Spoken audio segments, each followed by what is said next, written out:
Anyway, isa sa mga rising singer sa ngayon na si Isa Santos ay ang apo ni Bert Silva at ang ama ng pambansang wika at balarila ng Pilipinas na si Lupe K. Santos. Iniidolo nga rin daw niya si Lea Salonga. Roll BTR. Started getting into singing kasi madalas ako nagsistay sa bahay ng lola ko sa Australia. So, singer din siya. So, mahilig siya kumanta ng karaoke. So, I join in as well. So, yeah, we sing a lot of songs. And that's what I remember how I first got into singing. The whole, I have a couple Broadway stars that I look up to.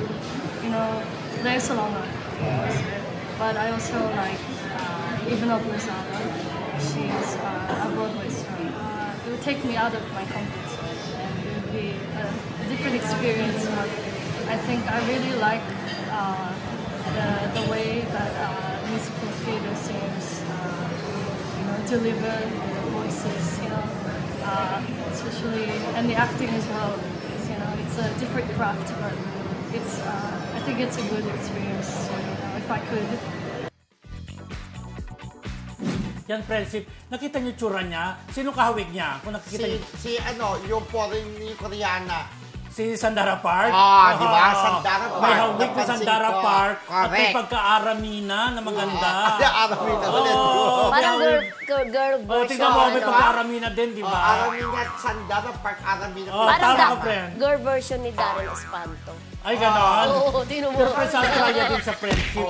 Tapos, alam mo, ang lolo niya si Bert Silva, na dating actor ng araw, ng mga na leading man din ng mga panahon niya. At apo ni Lupe K. Santos, di ba, ng ama ng balarila. Di ba? Balarila. Pero alam mo, hinahawakan siya ni Benny Saturno sa kanila din Rojas Saturno. So, mag-asawa. Involved niya si Sam. Oo. Pero umuwi muna ng Australia si Isa, at pagbalik niya doon siya magpo-promote ng single niya na gawa ni Benny Saturno. Parang yung nag-guest sa atin dito si Aliana, di ba? At idol din si Lea Salonga, bongga. Ang dami nag-idolize kay Lea Salonga. Yes, of course. Singer. Saka tinuturo siya ni Miss Ladin kasi siyempre may pagkaano siya yung estilo niya pa rin dapat di ba magalaw kapag pop. Kasi hindi siya sa pop rin, parang mansano siya sa mga opera parang gano'n na. Classical. Saka stick lang siya. Tama ka pa rin yung hindi gumagalaw, di ba?